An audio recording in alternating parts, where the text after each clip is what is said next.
think Joe Johnson's the line, right? If you're better than Joe Johnson, you can go to the Hall of Fame. If you're worse, you don't. Tyrese Haliburton feels like he's on that same line between star and superstar, whatever it is.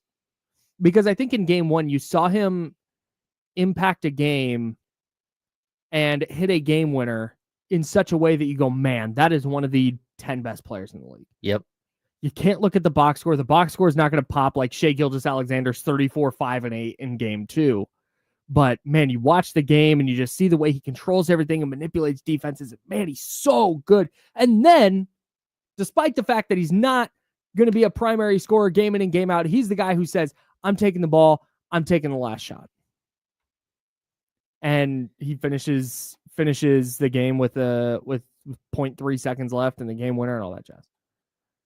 But then you go to game two. And in game two, he finishes with 17 points. But through 3 quarters, he had 5. Yeah. When it mattered. He had 5 points through 3 quarters. In the first half, he's 1 of 5 from the field with 3 points. In the third quarter, he goes 1 for 2 from the field with 1 point. 2 points. And he has 5 going into the fourth. And then in the fourth, he has 12, but they were largely meaningless points. His over-under was 16.5, by the way. He made a 3 to get it to 17 and then immediately came out of the game. Just noting that. Jonte Porter somewhere going, what? I mean, there were people at my house going, what? But no, man, this is why it makes it tough to just with your whole chest go, Tyrese Haliburton is a top 10 player in the league. Because he came out in game 2 and was just like, not impactful. To me, a top 10 player is a guy, regardless of box score, regardless of watching the game, whatever it is, they're going to have an impact in that game. On a game in, game out basis, you know what you're going to get. And then you get games like this from Tyrese Haliburton that just make me question everything I thought after game 1. I get that, but at the same time, like, this is one of the greatest defenses we've seen in the last, 20-something years. Good point. Right? And they have every player in the world that you can just throw at Tyrese Haliburton. No doubt. They are grabbing and clawing at him the entire game. There is somebody who literally has a handful of his jersey everywhere he goes on the court. You can just watch him being traced.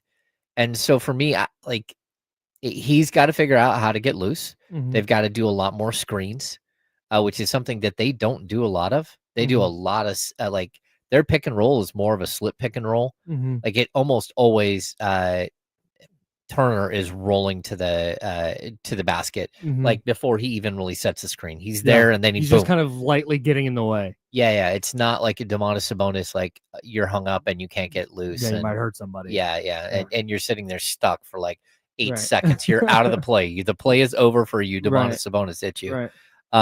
So for me, I think that that's going to be one of the true changes that we're going to see in the next game. We're going to start seeing a lot more screens and double screens to free up Haliburton, because if he's floating around and loose, either as an offensive weapon to score the ball or as a passer, then you're toast.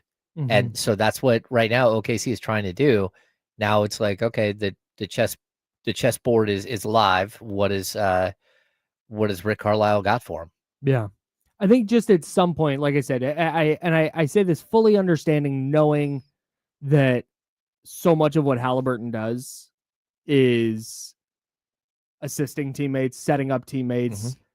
I don't have the hockey assist numbers in front of me, but I'm sure he gets several hockey assists by manipulating a defense, kicking to one guy to get an open 3 in the corner off a swing. I also think, though, there's an element of being a superstar where when your team needs it, you hit the gas. Yeah, I get it. And score the basketball.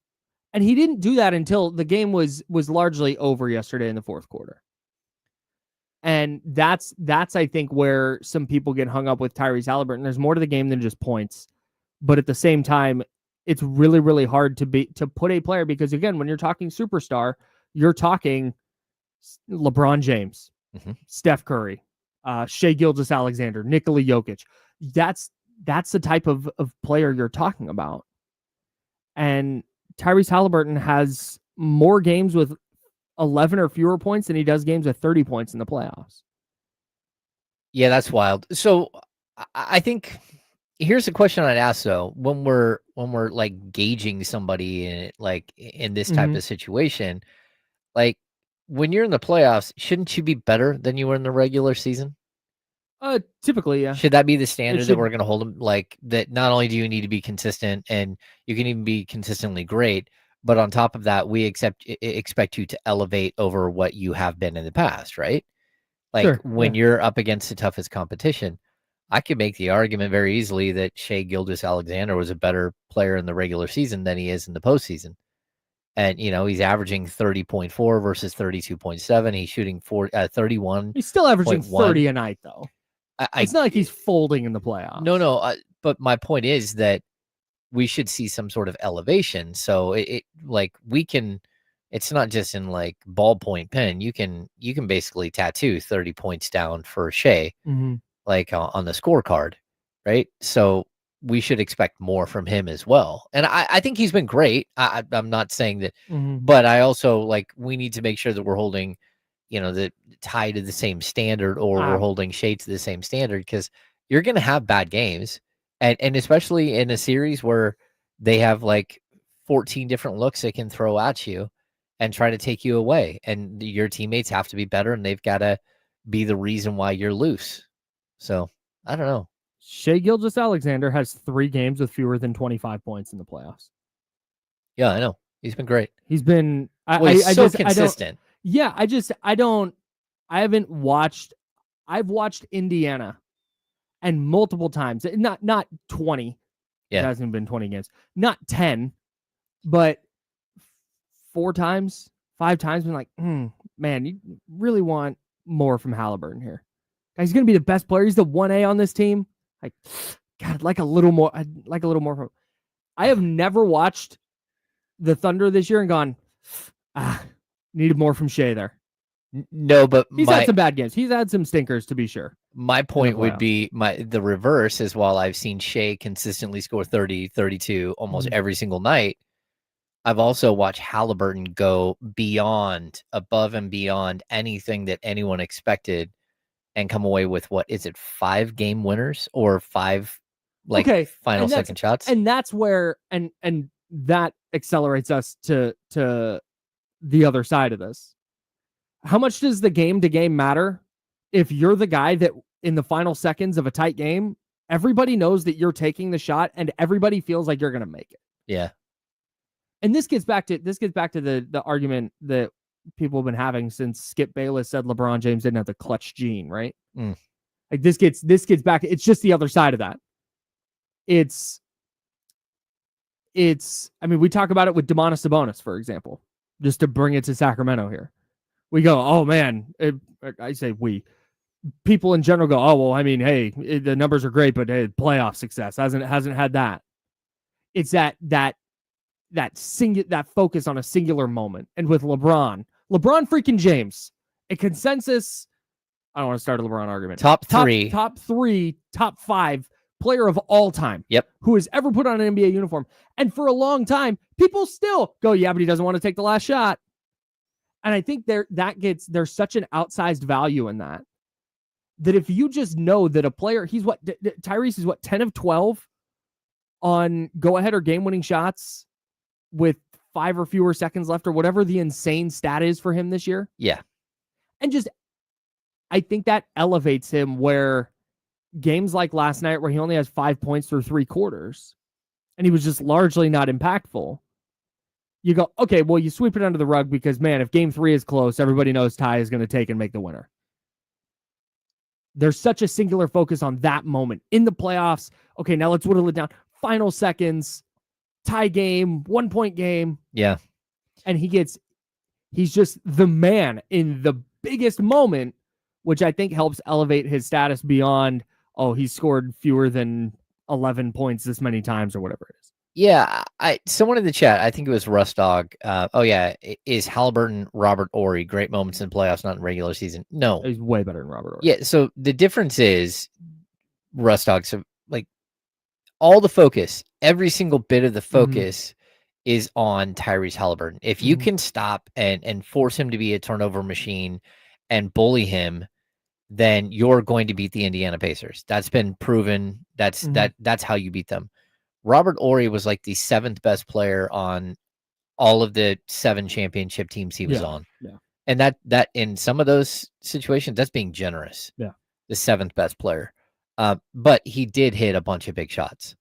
Ty hits, like, I don't remember a player hitting 5 shots like this. Just insane. Just, yeah.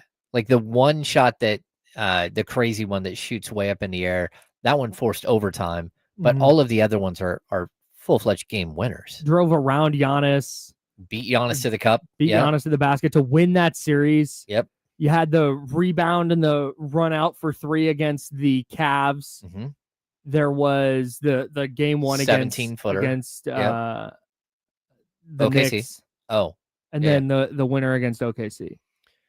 Yeah, I mean, his flair for the dramatic is just nuts. So if there is such a thing as a clutch gene, Tyrese Haliburton has like 2 of them. Is Tyrese Haliburton Eli Manning? You wrote this in the rundown. I'm like, yeah, all right.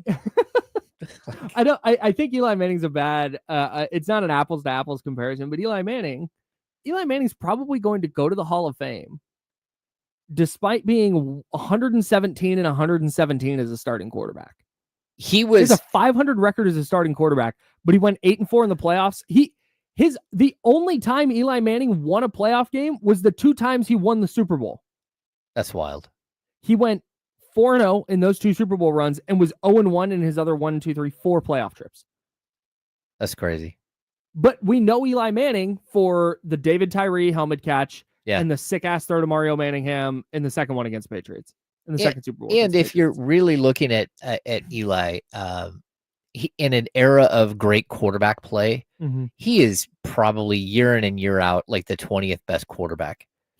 And that's where the comparison falls apart for me, because Tyrese Haliburton is legitimately putting up really good numbers. Yeah. He's almost 18.5 points, 9 assists. He led the league in assists last year with 10.9. The year before that, he was at 10.4. The year before that with Indiana, he was at 9.6 and finished year at 8.2. Like he's putting up numbers. Yeah. And last year he averaged 20 a game. The year before that, he averaged 20 a game. He's been an all-star twice. He was all NBA. Eli Manning was never an all-pro. He was a Pro Bowler 4 times in 16 years. In a league where everybody gets into the Pro Bowl. Yeah, I have like 3 Pro Bowl appearances. Yeah, you do. Congratulations, by the way. That's awesome. He hit the where he led the league statistically was in interceptions 3 times. He never led the league in like yards or touchdowns or completion rate. He was statistically pretty mid. So I don't want, like I said, that might be an insult to Tyrese Haliburton saying he's Eli Manning, but it works a little bit the same way where nobody cares about Eli Manning's stats.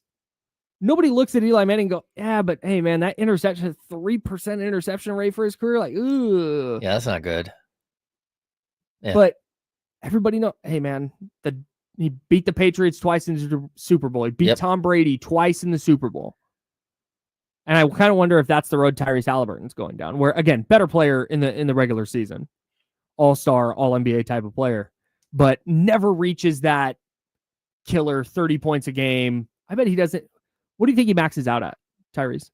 21 a game? 24, maybe. There's a season where he's got like 24. Yeah, he's never going to be that guy who's just dominating statistically. Yeah. But everybody knows, hey, can't count out the Pacers because of Tyrese Haliburton. And I think that matters a lot. Yeah, and it's something like when we were coming into this discussion, when we're watching these 2 teams play, I'm watching the Thunder and thinking, oh, this is the beginning of something great. This could be, again, they could be in the finals like 5 to 7 times in the next decade, right? They could win an NBA championship 4 or 5 times. That's like you're watching like the beginning of something spectacular, and the beginning of it, they probably will win a title right now. When I'm watching the Pacers, I just don't feel that way at all. Like this could be the only time the Pacers ever make it to the NBA Finals, and I shouldn't think that because they made it to the Eastern Conference Championship twice in a row, and they've earned their spot here. I'm not saying that, but when you go on a run, and the fact is, they needed 5 times for for Tyrese Haliburton to go win a game. How sustainable is what he's doing this year? Well, how sustainable is it? Like when he's got it, if that's who they're going to be, and you're going to live and die by that type of play. Sure, you got the dude with the clutch gene for sure, but but how many times is that going to? Are you going to be able to get to a point where you have a moment where you can hit a game winner? Sure. And the fact that they've had 5 of them this season, just in itself, where the potential for a hit or miss is wild. The fact that he's hit them all is even crazier. But then you start looking around like, okay, can they keep doing this? And again, I love some of their young talent, like the Neesmith and Nemhard and Matherin, like all those guys. I do have faith that they'll improve and get better as players. Even Tyrese Haliburton isn't that old. But you're also going, okay, like the real Boston Celtics feel like they could have beat this team, not the team that fell apart in the playoffs this year. Again, the Knicks are going to reload. Are they going to be able to beat this team? So I don't have the same like vision of that team being here every single year that you probably should. Yeah, I feel the same way. They played, to your point, they played 18 games and they've had 5 insane comebacks. Yeah. And they were down 20 in the second half. Like, no, they were down, was it Milwaukee? They were down 10 with 57 seconds left. It's like 14 with 90 seconds left to come back. Right. Yeah. It's just ridiculous. And again, I keep, after 1, it's like, well, they can't do that again. After 2, well, they can't do that again. Going into the series against Oklahoma City, I went, they can't do that again. And then they're down 9 with 2:52 left and just churn their way back in and win it. It's the reverse of when the Kings kept losing to the worst teams in the league. And you're like, well, that's not going to happen again. And you're like, man, how do you lose to, what was it? The Blazers, Charlotte, Detroit, Washington. I think we just like all of them. Yeah. Like, how do you do that? And then we're watching the reverse of it. A team that just continuously beats teams that, like, again, the graphic chart of lead changes and predictability of ridiculous within a game. It just throw it out the window. It doesn't matter anymore. Yeah. They keep breaking win probability charts. Now, again, how sustainable is that? No idea, but it is super fun for this year. And this Tyrese Haliburton discussion isn't going away. And this isn't a Sacramento thing either. No, this isn't even about like, oh man, should they have traded him? Shit, like they did. That's not even what this is about anymore. This is just a fascinating NBA story. And I would love to see what the discourse is if Indiana wins this series. It feels like Tyrese Haliburton's entire career arc is riding on whether they win this series or not. Because you're right, they may never get back to this point. Yeah. And Tyrese Haliburton's just the dude that averages 20 points and 10 assists and is out in the first or second round every year. Yep. In which case we feel a lot differently about him and the Pacers. All right. I have a Kings trade idea that we need to get to.